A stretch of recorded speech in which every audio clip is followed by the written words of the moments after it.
Hey everyone, Dave Putz here from JKP Holdings. Alongside me, as always, Mr. Nathan Turner. How are you, my man? Very good, very good. Awesome. So we're gonna bring Al in a few minutes, but we wanted to catch up for a few minutes before we do that. Be sure you can check out the replay for those who always ask on the YouTube channel, all the good stuff. But Nathan, how are things been for you, man? Back-to-back conferences and then getting back from that. So a lot of catching up, which has been good. It's great when you've got the systems in place and you've got everything going, and then it helps to get that catch up done sooner than later, which is really nice. It's interesting because, I wasn't away for the conferences, which actually was a blessing in disguise. Things have been blowing up, just little things here and there. So it's been a little hectic. But when you came back from the conferences, did you feel rejuvenated? Did you feel different? I did, it's especially after being away so long. I remember just before COVID, I was getting tired, and I'm like, I'm not sure I want to even go to anymore. Like I'm burnt out, tired. Traveling, it sounds fun. It's tiring, and it takes a lot of, physical, especially back to energy. back. Yeah. So I was relieved for a break there for a little while, but being back together with everybody and people I know and people I don't know, and getting information and everybody's kind of take on where we're at and where we're going, and that's great. It's good to be around like-minded people and just to be able to connect on that way. Yeah. With the people there, were they, as our conversation in the past couple months has been about this economy and where it's going, all stuff. Did you get the same vibe from those people that there's something coming, but they're not sure? Yeah, a lot of discussion on that, especially at the IMN conference, with some of the more macro looking people. A lot of discussion on that, and the general feeling is yes, something's coming and it's just around the corner. And how big of a corner is that 6 months, is that 18 months, who knows, but something's coming. And then the other question is how big. Somebody was saying tsunami, and then other people are saying a bump, and who knows, anything in between. So I did make a post in the Facebook group that I'd like to get into eventually. Me and Ethan will talk later about, there's some people out there selling these loans that are second position loans. They want to convert to a first, and it's curious how people play it. So if you have experience with that, I'd love to see your thoughts on it. If you can put it into the Facebook group and tag, and understand that if you've gone through that and you've been successful, or you're the seller, maybe you can clarify what that may mean and how that can look, because that to me is not comfortable. I'm hoping that you would pay off the first with the money and the lien get released, but I don't know. So yeah, that's it. That's a little odd. Yeah. I bought a bunch of kind of odd loans in the past, including like lease options and things like that. Yep. But I've never heard of this. That's a new kind of odd. So to see how that would work. Right now, we're having a hard time right now buying assets. Right now, we're having a lot of counties not able to record issues and problems. Oh, interesting. Yeah, we've gotten a pool of assets that we closed in on, but when we're looking through the collateral file, there's some things that are missing. So we're fixing them, or the seller's fixing them, but the recording is taking a while. I can buy it subject to, but I want to make sure everything goes fine on that side before we do it. I don't want to do the hassle with it. So are you running to that kind of stuff where it's been problematic? Not really. Actually, I just recorded some stuff just electronically, just yesterday, in fact, and 2 different counties, they came back within hours. Okay. So that was nice and fast and easy. Cool. On the other hand, I have other counties where I'm doing like an eviction or something. That's taken forever, and there's all kinds of backlog on that, and that's it's frustrating. They've been there 2 years paying nothing, and now we're having troubles getting them out. What a pain. So one of the things that I think I've steered away from in all these years is assets with probate heirs. I've dealt with them. I've owned them. I have a few right now that we're going through, but it's something that I don't get into a lot just because of lack of knowledge, lack of experience. And we want to bring Al on, Nathan, bring him on to the show to kind of talk about this, right? Yeah. Nathan, what's your experience with probate and heirs? Everything I've dealt with has been, we've got away with it. Everything went well. However, me too. It's been okay. Sometimes a little bit more time consuming, but yeah, I'll buy loans all the time with a deceased borrower. Generally, because of my price point, there is no will.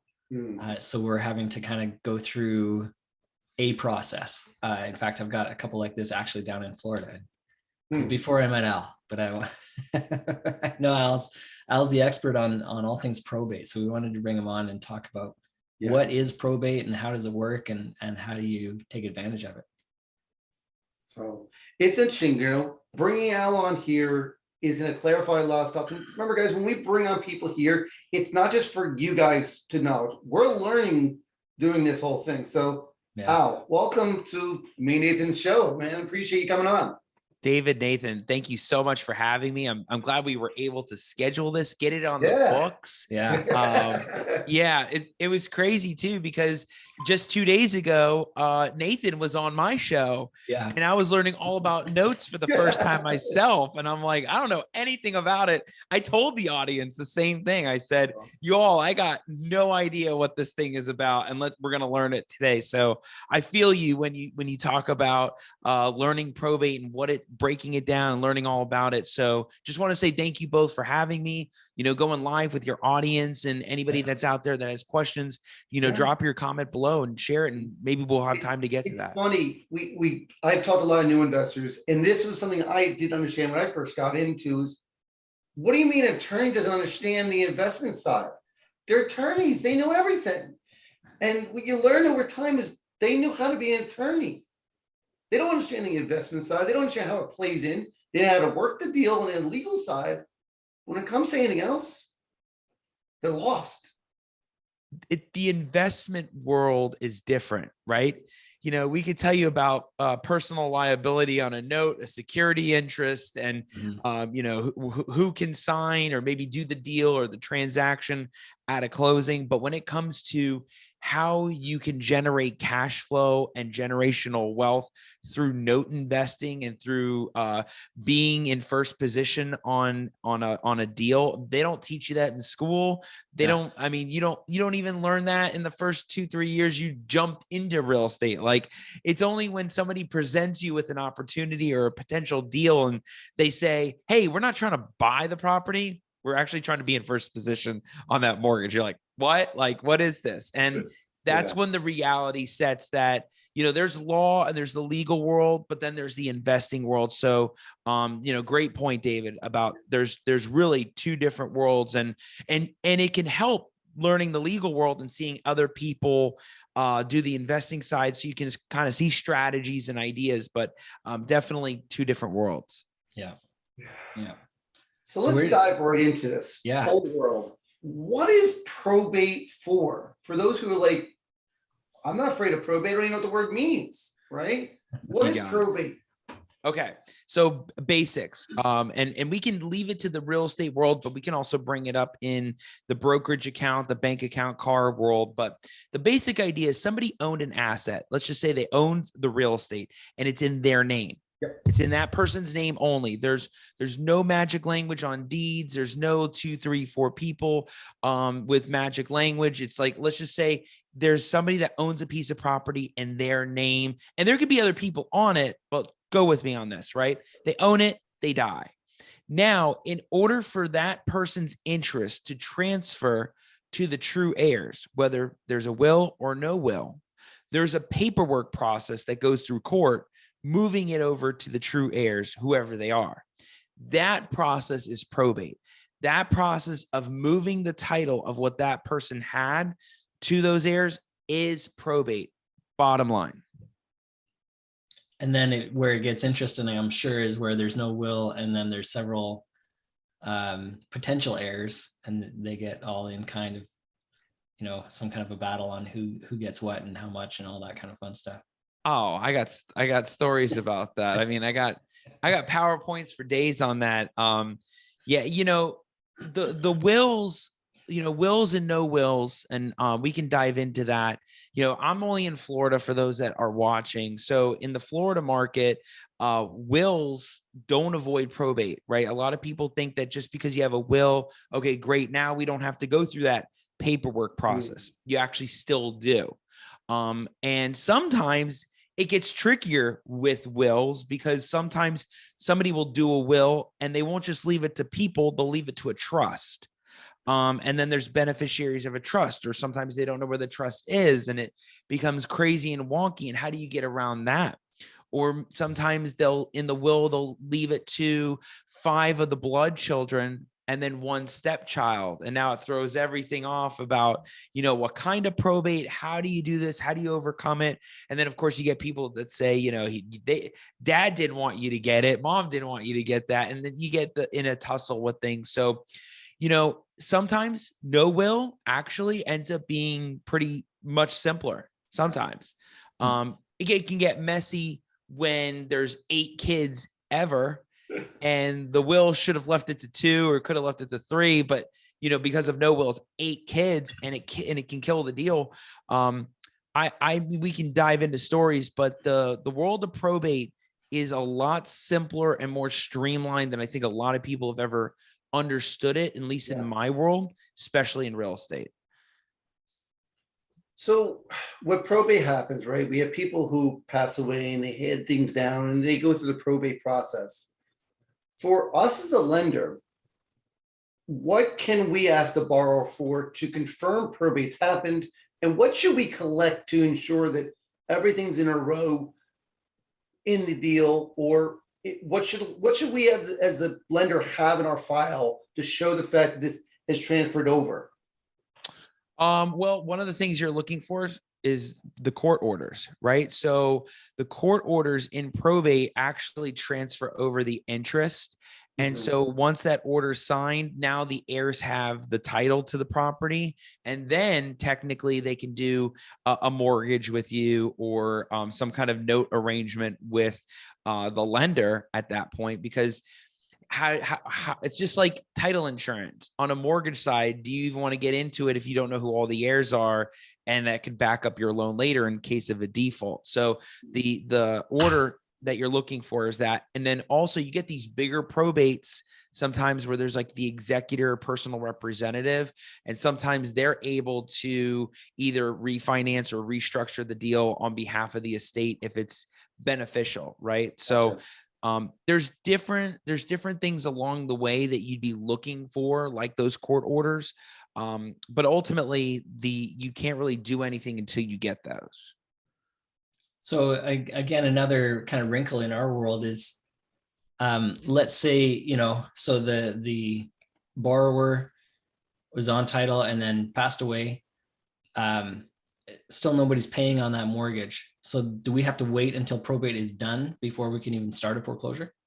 No, actually, you could technically start the foreclosure. So that's a great question, because I got asked that yesterday, which was, can a bank move forward on a foreclosure even though the probate's not done, right? And the answer is yes, they can.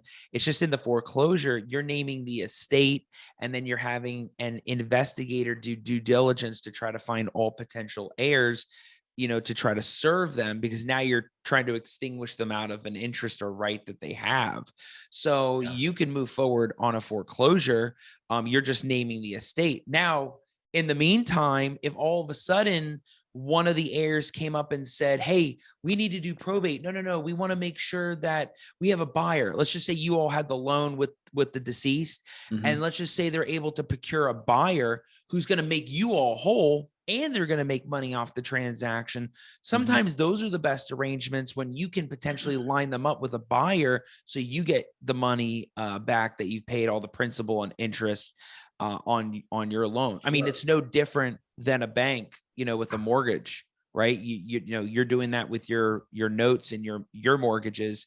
So the other thing that came to mind is, sometimes you may have a situation where you have that, where somebody died and now the estate, they want to honor the agreement. Maybe they want to honor the loan. They want to keep it at the rate that you're at, because maybe the interest rate you have off that note is good, Mhm. right? Let's just say it's at, 3%, but now the rates are going to 4 or 5%. And they want to maintain it. Maybe there's a way that in the probate, they can appoint somebody to be the personal representative and maybe make that new arrangement with the new heirs or the estate. So there's a couple different ways it can go with the mortgages. What is the process to find all the heirs? And, that's one of the other problems running into is where you're going through the process. Everything looks great. You have, 3, 4 heirs, and that's it. And then all of a sudden they come out of the woodworks, right? And you're like, I got to start over. I got to resell. It becomes a process. What is the process of finding an heir, and how can they jump back in the middle of the process after you already served everybody? So I've actually never seen a time in a probate where all of a sudden we've done a probate and then all of a sudden somebody pops out. I haven't seen it to date. Okay, good. Yeah. And I don't know, maybe it's the way I'm asking my questions. That seems to get all the answers. Gotcha. But we're always asking the heirs, how many, some people want to say, hey, we're interested in the probate, just shoot me an email with your questions. And I'm like, no, we're gonna do how many kids ever, and it's like, as soon as I start getting on the phone and really communicating, we get answers, right? So not only is communication with them key, and drilling that down, but even ask, when we send the documents to everybody, if there's somebody missing or there's somebody that's not supposed to be included, they'll let you know, right? Yeah. Now, in terms of your world with foreclosures, that's what gets interesting, right? Because you're shooting in the dark when it comes to finding heirs. You're depending on an investigator or an affidavit of due diligence or some kind of document that's saying these are the potential heirs. Now, and then you get a guardian ad litem, guardian starts finding out more people. That's when it gets trickier, right? Because you've never talked to the source. So the only thing that you could do in those kinds of cases, and I've had really good conversations with the investigator we use on quiet titles, is not only just doing a first degree search, but a second degree search sometimes. You may be going a little overboard with second degrees because now you're starting to explain what second degree is for those who may not know. Not just immediate like spouse, children, but now you may be going like parents, brothers, sisters, nieces, nephews. So just a little bit out in the family, because you never know. Maybe there was no spouse, maybe there was no kids or parents or something like that. Third degree and fourth degree going way down, cousins and pre-deceased people, maybe probably too crazy, but removed, yeah. And I'm just thinking in your world of foreclosures and doing due diligence, right? And because we see that in quiet titles, I have one right now where it's an adverse possession case, and lady got title to the property more than 7 years ago, and she's been on a deed. So she's got grounds to claim title to the property. Well, come to find out, we have to go back all the way to these 2-3 trusts. And I have 40 people we're serving. We serve 40 people, and half of them are alive and half of them are dead. But here's the thing. We did our due diligence to try to find them. We found death certificates. We'll do a newspaper publication, and this is the world of not even probate. This is the world of due diligence and searching and trying to find these people. Cause I know where you're going with that. Yeah. Oh my Lord. Yeah, serving people.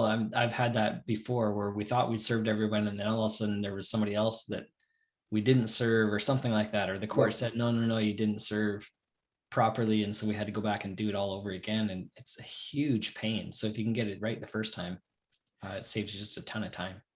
Yeah, and people, a lot of times the lenders as clients to a law firm that's doing the foreclosure, they're wanting to make sure that they're not overspending on costs, right? Like, these things get expensive. Sometimes the filing and the service and all of it. Yeah. But at the end of the day, when going through those suits, doing that newspaper publication actually is really critical. Getting that guardian ad litem as the backstop is really critical. And so sometimes spending the extra costs end up having a greater benefit later without having to go all the way back. Because if you have all these measures, these backstops, you can move forward on this. And at the end of the day, what are you supposed to do when you can't find anybody? I mean, Right. Yeah. you know, you tried. So the one that you mentioned there, the newspaper publication, I know we've done that in the past. Just to kind of clarify it, is the newspaper publication trying to find a specific person, or that's just a public notification, and if we can't find them, then that will suffice as publication? Both. Service. So yeah, so actually it could be both. It's, first of all, the reason we're doing it is because we couldn't find somebody or multiple people, right? The process server tried going 3-4 times, finding all these addresses, couldn't find them. Then we're doing a newspaper to that one person to put them on notice. But then at the same time, we're kind of doing it out in the world to say, hey, there's a cause of action here. There's a foreclosure. There's a quiet title. Speak now and come forward. But you know, that world is so different than probate. Like that's a whole different world other than probate. And, you know, we can get into that, but probate is fascinating to me because a lot of people think it takes forever, right? Yeah. They think it takes 6, 9 months, 12 months, when I've done things in 2 weeks, 4 weeks, 6 weeks, 2 months. Wow. Yeah. David's hearing that for the first time. You should have seen everybody's face at the New View conference, David, when I was telling everybody the timings, they're like, what? You know, and so buyers are now not waiting forever. They're not waiting forever on a deal, which is the best part about it. But also the fact that so many of these heirs don't have the money to front to do the lawsuit, right? Or the probate. They don't have the money to do probate. So where I'm able to jump in is waiting until the closing, the HUD settlement statement for payment. So the same would be even if there was a refinance and they had to do a refi, and they were getting a cash out on the refi, we're even able to wait until that settlement statement for payment. And that helps everybody because they wouldn't have been able to do the refinance. They wouldn't have been able to do the sale without some kind of useful structure to these deals. And I think that's been the model that's helped a lot of sellers go through these situations. So Pretty you're huge. talking 2, 4 weeks, 6 weeks to do probate, and that's amazing, right? Is there something as a lender that we can do? Say we have an asset, we have a bunch of assets right now that a couple of them have some deceased people in there. We're having a hard time getting a hold of the heirs, but they're paying the bill, which is what it is. We're happy about that. But is there something from the lender side that we can kind of get caught up on? And is there something I can do now to file it? We're trying to find out if they file probate, limited information. We're trying to find out if they do have heirs, who's heir, and what happened. Is there a way we can go get the court records, get the information, and what kind of, find out if there's any other heirs, and how much does it cost to do this as a lender to find out the information? So, the public records in Florida are beautiful because everything's out there. You can go through the clerks of the court and find out if somebody's done a probate. You can search by maybe last name, first name, and see if you'll see a case number. Like it'll come up in Florida, CP for probate, circuit probate. It's out there.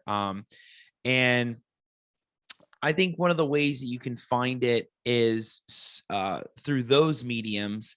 And then the other way is death certificates could be a great source, because if you know that the person died and maybe you have a name and a date of death, there may be a way to pull the death certificate and see an informant that's named on the death certificate, and that could lead you to a mailing address or a name, and you can skip trace that name because somebody filled it out. Somebody filled out the death certificate, right? So that could be another way of potentially finding those heirs in those situations. But other than that, skip tracing genealogy reports, like from a genealogist, that aren't that expensive. Somebody that can perform a full skip of, who people are and where they are. Those could be ways that you can find heirs. So it could be really, really helpful. Cool. Because that's a big thing right now, is that if you're getting a list of assets and you can see deceased, right? I estate kind of, of steer away from them, yeah. right? Just because it's a little more hairy, a little more issues. What we're saying now is that this may not be true. And I just wanted to comment, Victor Wagner said hello, and Sydney went through this, Coleman went through this during COVID. Some of the posts are coming through. I'm curious though, from this point of view, is that you're saying is where should we be careful with looking at assets? What kind of gotchas are involved with this possibility of having a deceased person in dealing with that deceased issue? Well, it's also the fact that if you had the loan with the deceased person, there's no recourse against the heirs. So if you're trying to, if you don't know if you're going to make your money back off the foreclosure and there's going to be a deficiency judgment, you don't really have that position to go after anybody for the deficiency because your loan was only with the deceased. So, yeah, and the other thing is, if you're, I don't know, this just came through my head. If you're finding assets or finding properties where there are these loans that are in the name of the deceased and they own that property, let's just say it's Florida, they own that property, that may be an investment opportunity actually, because you can almost go in and see if you can help buy that property. And that's almost like a level of a distress. Right. So if you see that's an indicator of a distressed or maybe motivated seller. So not even just on the loan side to try to make money off the interest rates and payments, but on an investment side on the property could be good. Because imagine somebody had that loan for 20 years and they've paid it down all the way to owing 50K on that loan. And really the ARV on the property is 350. Oh my gosh. I mean, so you're actually in a really good position. Plus, you don't know what kind of repairs and what kind of value you're willing to offer. But what's the risk when you're able to just pay down 50 plus an additional up to the point where you would do rehab? Those could be sweet deals on an investment opportunity. So that's how I see it from my brain. On the lending side of it, it's quite interesting because you just got to try to get in touch with those heirs too. Yeah. That's really interesting because it's not uncommon where I'll see on a list of loans to purchase, it'll be in, a state of, sometimes I even buy reverse mortgages with deceased borrowers, which I know a lot of people look at that and that's kind of hairy as well. But with the deceased borrower thing isn't necessarily a deterrent. Because there is a process set up to kind of navigate that and to help you to figure out how to approach that. And it doesn't always necessarily have to end in foreclosure either. And that's usually when I look at an estate of name, my assumption is that we're going to go to foreclosure. And that may be true, but if we can do a probate and work something out with the heirs, maybe not. It doesn't have to be a foreclosure. Yeah, we're trying to do mods, right? That's where our plan is, to do a mod, put this thing, or assumption, if we can do assumptions. Yeah. But that's the angle here, right? But like Nathan said, we never really talk about this stuff. So deceased borrower is like, oh, I'm gonna have to go through probate, I'm gonna have to go through the process. The heirs, I have to work with people, and then you get to foreclosure, you have to mail letters away and mail it to these people. They have 30 days to respond. And it becomes a more of an add-on process. But what you're saying here is it's not as big of a deal. It's just something different that we're used to. It's outside the box, typical stuff that we shouldn't be afraid of it. I think if you frame it in a different way where you're looking at more of a investment opportunity, maybe on the real estate end, that's when it could be interesting. And Nathan, you had me interested at the fact that purchasing reverse mortgage notes. Yes. Yeah, it's really interesting. There's a whole whole like niche on its own. And I'm curious why they even would be for sale. Because those payoffs can be huge. And they really put everybody in a tough position because there's such large payoffs, and the interest rates on reverse mortgages are I mean, I still remember one of the first probate cases I picked up when I started all of this like consistently Mhm.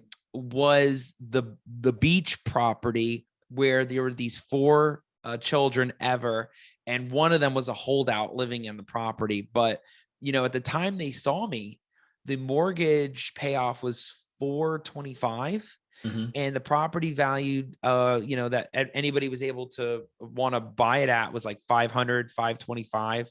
Okay. And I told them, I said, you got to move fast. You got to move quickly because those reverse mortgages add up. Well, they couldn't get the one holdout to get out of the house. 8 months later, they wanted an updated payoff, and it was 485. Wow. And so that's kind of interesting about being able to buy, I guess, buy those at even a discount. Yeah. I wonder what the lenders are seeing there as the opportunity to get out. Typically, it goes to the straight foreclosure, right? It's Usually, more yeah. of a straight foreclosure play. They don't want to wait 12 months because obviously there's not going to be any debate about it. And Robin mentioned that'd be a good topic for us to bring up. But it's typically a foreclosure play, right? You're hoping that someone comes along and they work it out and they sell the property. But in the meantime, they're stuck in a situation where you're going to have to foreclose and go through the process because you have no one to deal with. Yeah. Yeah. Yeah, I think that it's a deceased borrower. You're pretty much always looking at a foreclosure, but maybe not. Yeah. I mean, and again, maybe looking at it from an investment opportunity. If you're able to buy that first position at a discount and you're able to see if there's equity in that property, and then you can flip it and do something with it. Yeah. Maybe you arrange it in some way with that, and then you still stay first position. Yeah. Right. Yeah. Yeah. So like So one of the questions are going to be popping up. A bunch of people are commenting on the Facebook feed. They love to learn about reverse mortgages. So we'll definitely do a topic in the coming weeks. Sorry, go ahead. So I had another question. So for the probate, who initiates that? Does it have to be an heir, or can I, as the lender, say, hey, Al, we want to take this through probate. Okay, go. Yeah. So the beneficiaries are the ones that start that probate, right? It's the direct beneficiaries of the deceased. I've seen 2 times where a creditor was the one that initiated the probate, and it was because they wanted to try to get their money back. And I actually saw it 2 weeks ago where they initiated the probate themselves to try to get the money, but then the spouse ended up hiring a lawyer, and then the creditor withdrew their claim, their petition, because at that point, all they had to do was file a statement of claim, right? So I've seen that 1 or 2 times where they could start it, but generally it's the heirs, it's the children, it's the spouse, it's maybe they don't want to be the ones to handle it, but they designate their uncle as being the one that is going to handle the probate, or maybe open it up. But if we're dealing with people who may be in areas that are just not so involved, we can initiate that probate part. If we don't see any kind of record in the court saying that this has gone through probate and finalized, we can do that, right? We can start that process of doing it just to get it done, get it figured out who owns it, so that if we have to file any kind of paperwork on it, we know who the deed owner is, obviously, but we're filing on the borrower, but then we can name those people involved, I would think, correct? Well, I'd say this, it's a security instrument, so it's going to come up on title too, right? So anything that you're doing is coming up on title. So making sure that mortgage is recorded, right? But let's just say you had a loan that was an unsecured loan. There's creditors, they tend to file claims. So if they know that there's a probate open, they'll just file what they call like a statement of claim, and try to lock in their claim. But I've just rarely seen where the lender themselves, they're starting the probate, just because you can't get a property sold without going through the first position, second position, the recorded lien holders, right? So now if they're not selling it and then you're trying to get it back, maybe that's the angle, but I've just rarely seen it. One more follow-up to that. If hypothetically, if I am the lender on a loan property in Florida. I initiated probate just to kind of clean up the records and make sure that whoever's a potential heir is figured out one way or the other. If then I pursue that to foreclosure, can I recuperate the costs of doing the probate? Can I wonder if that's like a lender fee. Yeah, like a Interesting. corporate advance. Yeah. I've never thought about it that way. Nathan's getting creative. Yeah. But here's the other part. Oh, why go through a probate and foreclosure at the same time? Why not just do the foreclosure? You're not going to know who the heirs are anyway. Okay. Right. So the idea of probate also is to determine who all the heirs are. If you don't know who the heirs are anyway, why even go through that added expense when you can just bring a foreclosure, hire the guardian ad litem, do the newspaper, try to get an independent investigator and find everybody and just move forward that way. What's the typical cost to do the guardian ad litem? What additional guesstimate, right? That if we're going through a foreclosure on an estate, what's the time and the cost estimated for this process? Because as investors, we don't want to do any extra work, any extra expense in this foreclosure process. We'd rather foreclose on somebody who's living than someone who's dead. What is the extra time? Is something that in conjunction of what the time frame with the court already, or is it like we're pausing it, I have to extend it, and I'm spending $2,000 to do this, plus I'm losing another month? You never know. That's the thing when it comes to doing it with deceased. Anytime I pick up a case in a quiet title or a partition lawsuit, anytime I pick those up and there's deceased, missing, or incompetent people, you have unknowns. You have unknowns on how many people you're going to find. I even had the unknown in the 40 defendants. We didn't even know about 13 more until the title company sent us another document from a trust. Wow. And all it took was another email. So, if you're in the game for this, you have to expect the unexpected. And I think that applies to costs and being, you have to realize that the costs and the services to do these things are to help things later on down the road, that you want to dot your I's and cross your T's, get all your ducks in a row.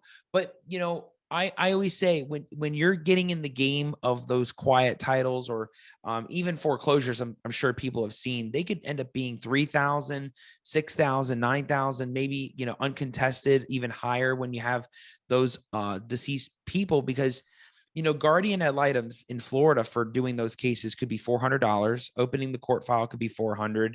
Doing a newspaper publication is like, I've seen them go to $1,000 before just with 4 people on it. So you're talking like cost alone, ready 2,000, maybe 2,500. We haven't even talked about attorney's fees and costs. We haven't even talked about service of process. So my point is that you got to be in it. You got to be in it to have a range, so 5 to 15,000 could be, 15 is probably a little high, but still it depends on how many people and the timing. Timing could depend on whether the judge tells you to go back and go reserve, whether they say go do the newspaper publication, whether your process server is taking a long time or can't find anybody. It could take a year. I've seen my fastest quiet title was 45 days during COVID. But you know what? Guess what? You both nailed it before. They were alive, right?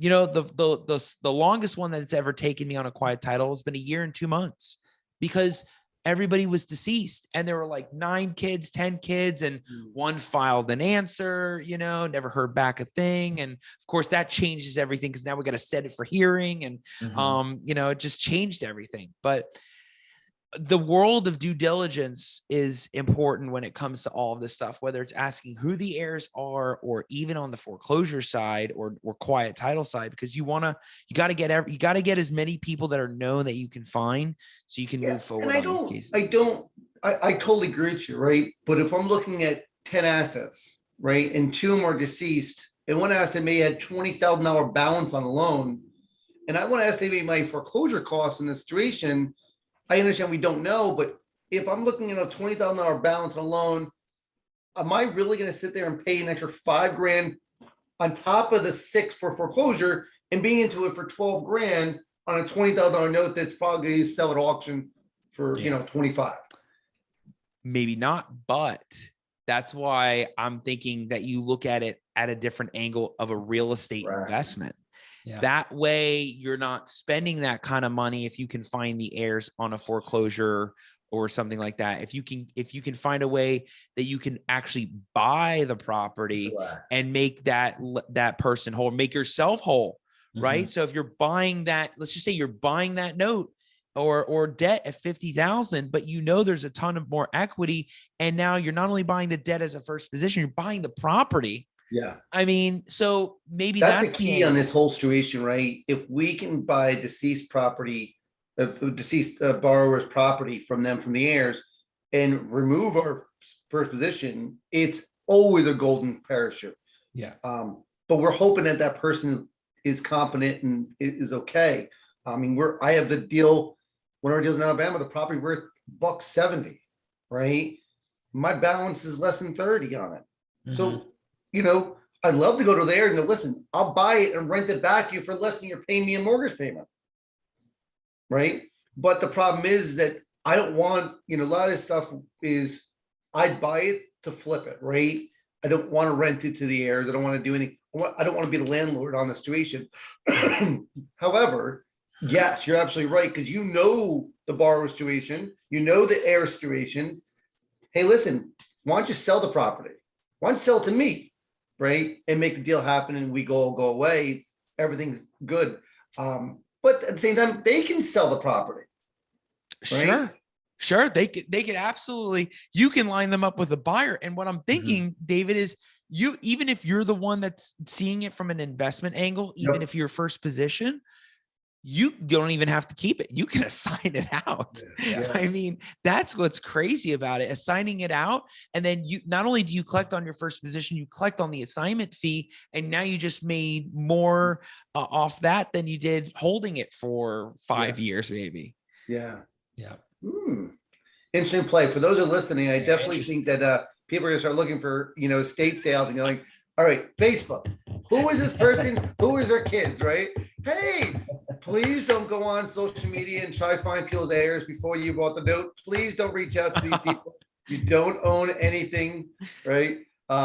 You can come at it the fact that you found out that there's a cease of the paper if you want to do that. But if you're looking at a loan, don't let anyone know that you are doing due diligence by reaching out to them because you're looking at a loan. So, because you did sign a non-disclosure when you did it. Yeah, that's big. No, you cannot violate privacy, all that kind of thing. Yes. No, there's no debt. There's no nothing. You don't know who the borrower is. You just want to buy the property. You can go that direction. And that's it. Al, I know you're only in Florida. Does the laws change a lot from your understanding from state to state? Is there big swings of different information? So I could say that I know a few attorneys in other states that go through probate. One is Rylas Dana. He's in Arizona and he's an attorney also in California. And I actually just saw him in Arizona for the first time when I was there. And we were talking about timings of how long probate is there in California. And he's like, it could be 14 months, 15 months. And that's being generous on a probate in California. And, you know, it sounds like Arizona's got like a tiered system of like, what Rylas calls mini probates and then probates, and then different systems of like, you know, affidavits and different probates. So apparently Arizona is a really good state for probate also. So you definitely got to check out Rylas. He's all over social media and everything. But even Texas, we've heard that Texas apparently has a way that you can avoid probate if you have all of the heirs on board and they all sign an affidavit and a questionnaire, and then therefore you don't have to go through everything. So I know Nathan was talking about that on the show, like blew my mind away about Texas foreclosures. I was like, you know, this is fast stuff. You know? Lethal injection. This is fast stuff over there.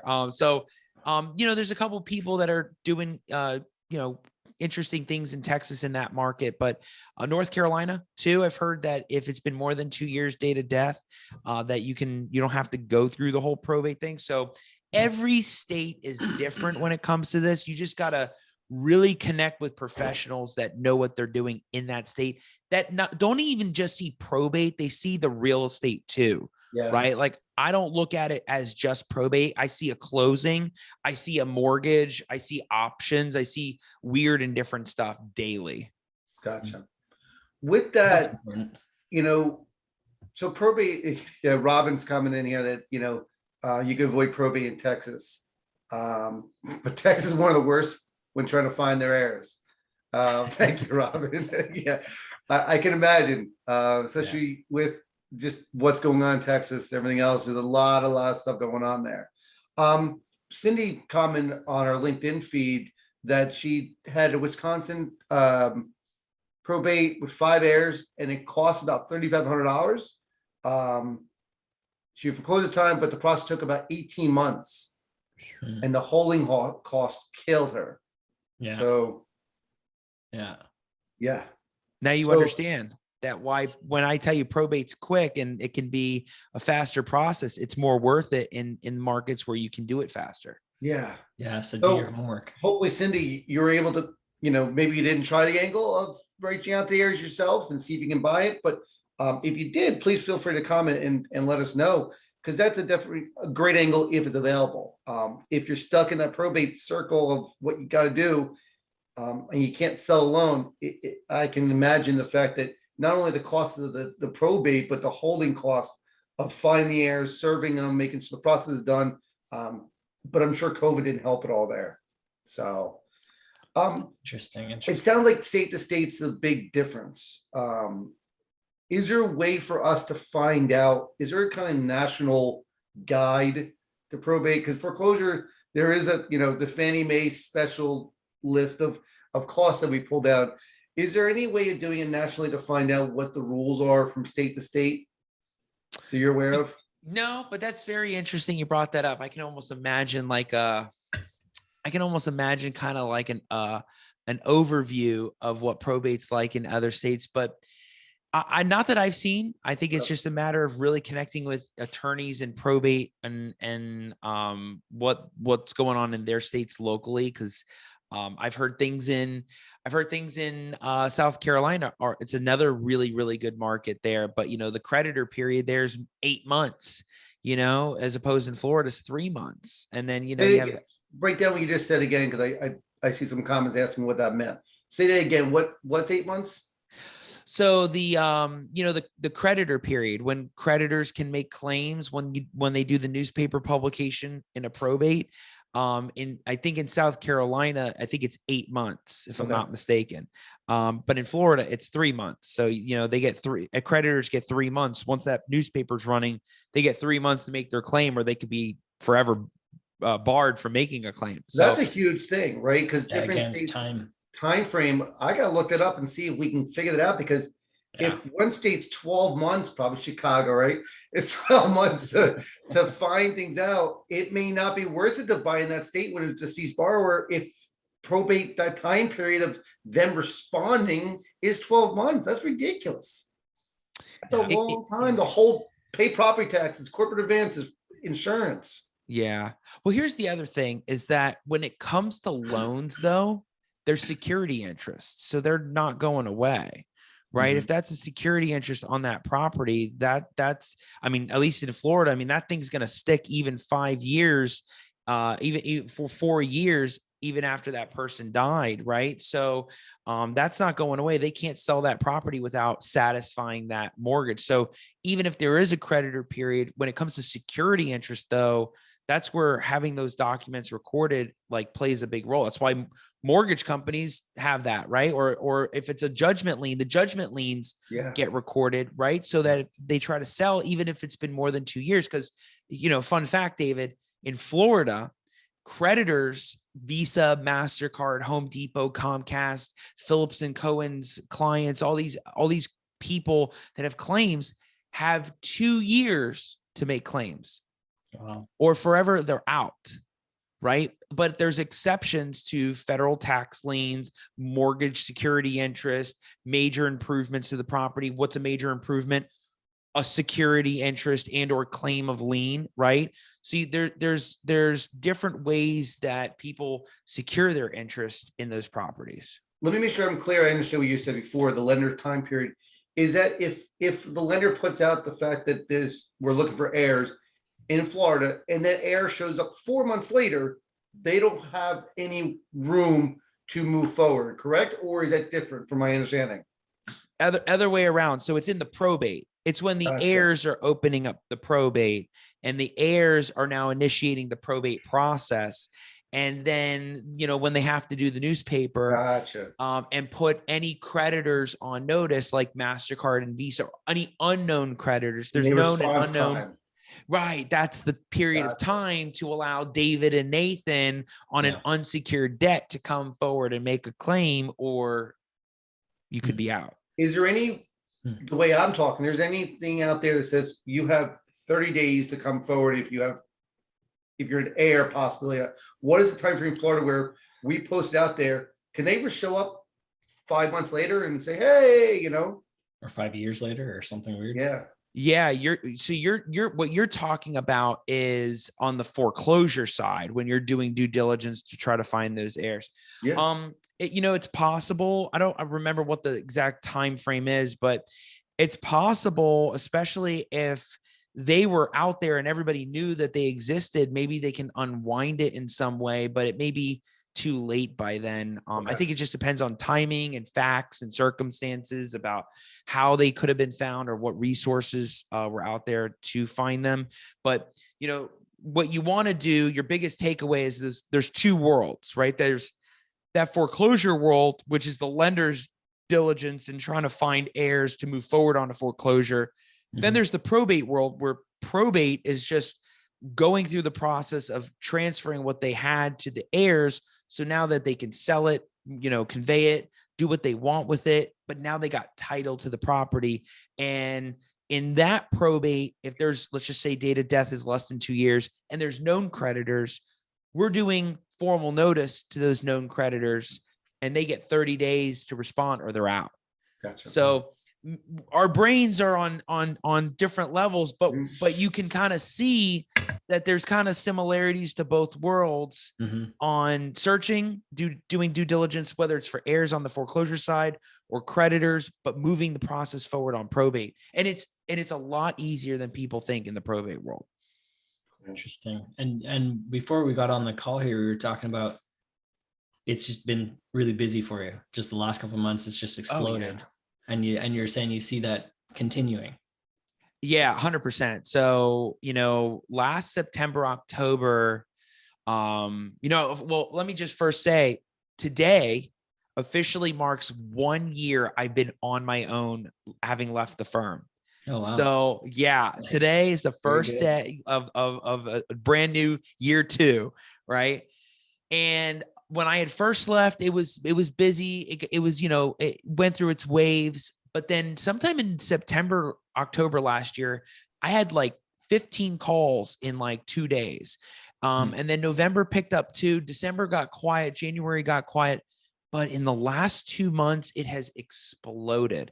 Wow. I have had probably about 8 to 10 meetings per day.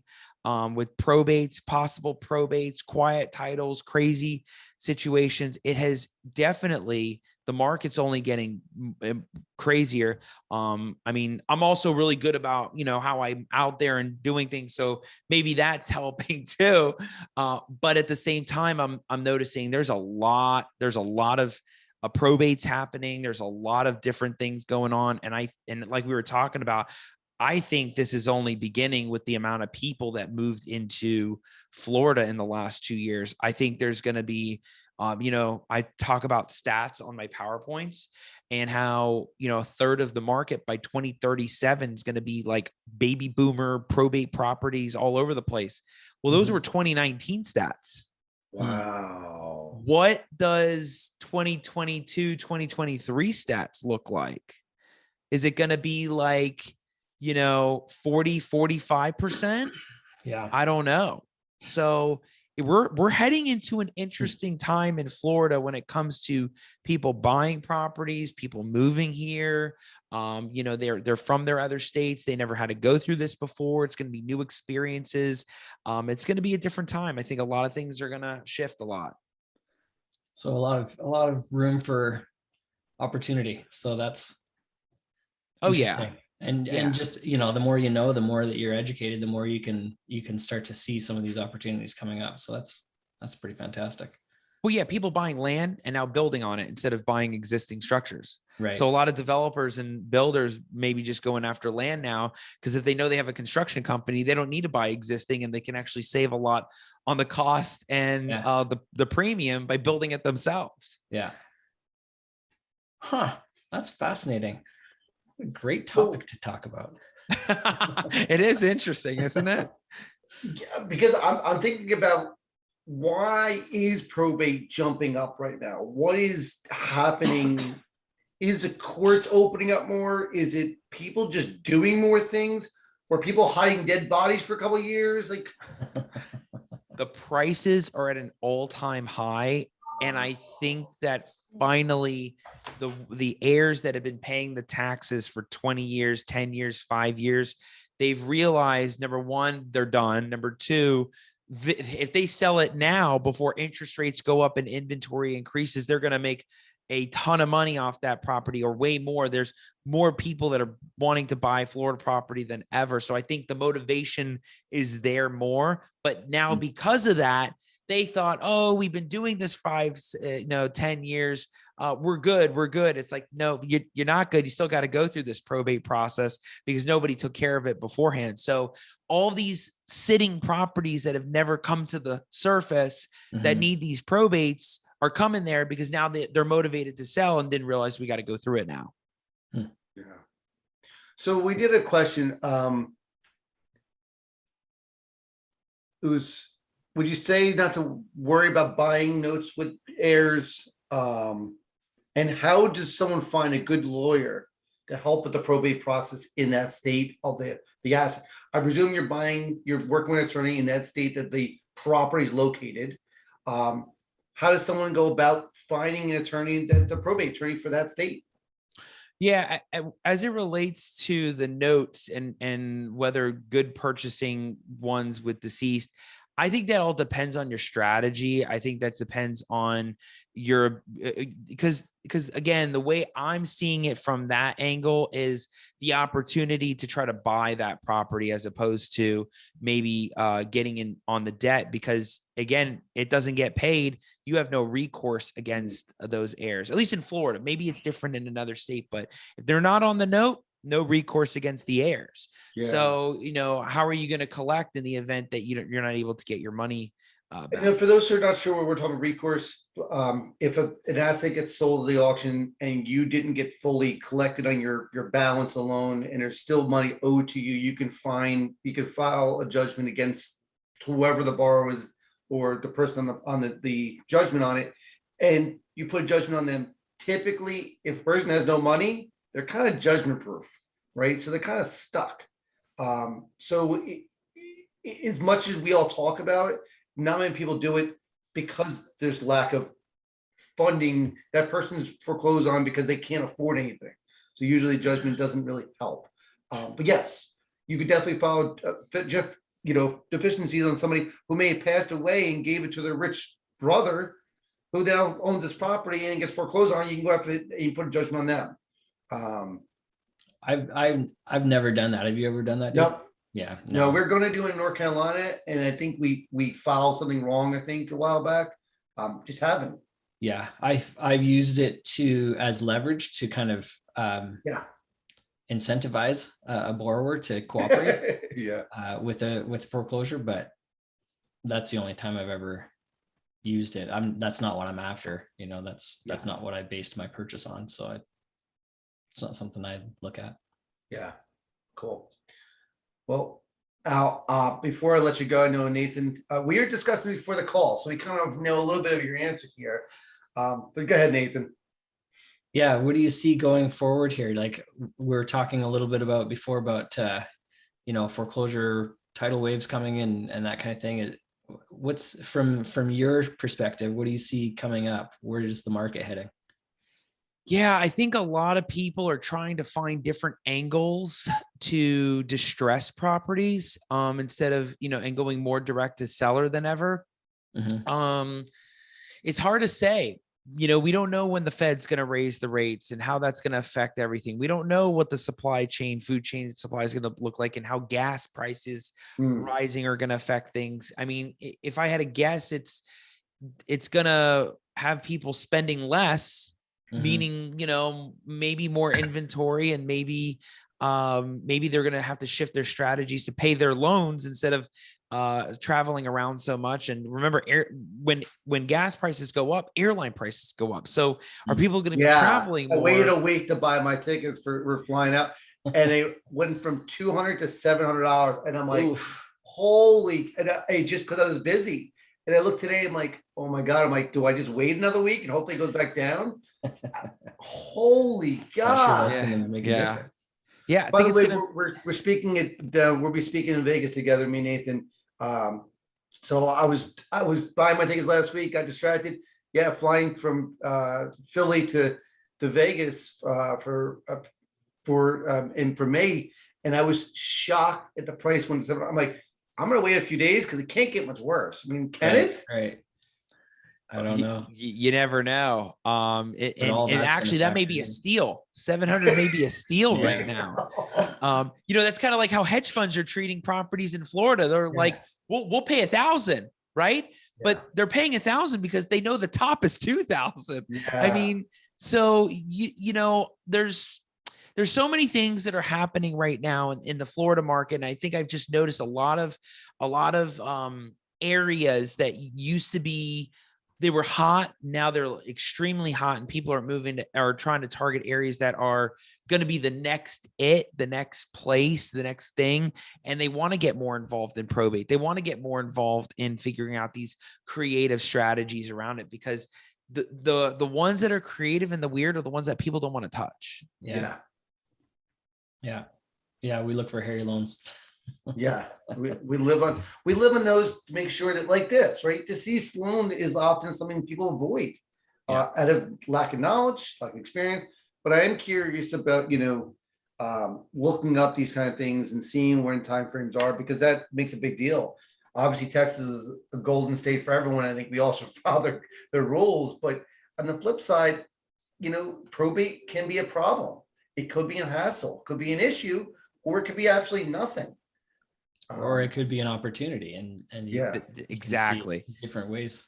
That's the thing, is it could be an opportunity if you find all of the heirs, and you get all the heirs, and they want to, be on board with selling the property, or maybe be on board with living in the property, but agreeing to new terms, right? So, or agreeing to existing terms of a loan. It just depends on what it is. But, my world, I'm not, in the foreclosure world as much as you all are, but in the probate world, people are selling properties. There's equity in the deals. I've rarely seen short sales, especially lately. I've rarely seen any type of short sale situation. So, just there's tons of opportunities out there with probate. Cool. Fantastic. Well, Al, awesome information. A topic that we've never even touched upon. And when Nathan approached me last month about it, I was happy, excitement, because it's something I've always avoided due to lack of, even in conferences, probate's not spoken about. It's just something that's kind of, you'll talk to your attorney about it, and it's just not spoken about for whatever reason. And reverse mortgages too, right? So I appreciate you coming on, spend the time with us, sharing your knowledge, your experience, and your who you are. But feel free to, can anyone reach out to you? Is there a website you can give out, or email address? Yeah. So best way, you can look me up, www.alnicoletti.com. And on my website, I have my email address and my phone number. So 904-999-0053, or my email address, al@alnicoletti.com. And the best way too is, if you're watching right now, I'm on Instagram at Attorney Nicoletti. Follow me on Instagram. I drop content all the time.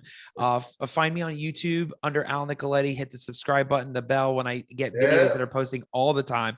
And Facebook, that's a big one. And my show, The Al Nicoletti Show, which is on iTunes, Spotify, and Google Play. I go live Wednesdays, 8 p.m. and I love it. Holy God. Awesome. Yeah, it's crazy, David. Oh, The energy is awesome, right? I feel like this week I've been drowning, so it's been good to see someone with some energy and bring it back. So we're going to disconnect from the live fans. We're going to recap everything else. Guys, I appreciate you jumping on here. This will be back on YouTube. Do all subscribe, like button thingies you just said. And make sure you take it. It will be on the podcast as well. So if you aren't able to watch the video, you'll find YouTube, LinkedIn, Instagram, MyGram, whatever it is out there. So it's cool. So everyone have a good weekend. Hopefully everyone stays warm. And everything goes fine from there. All right. Enjoy, Thanks so everyone. much, Al. Thank you. Thank you.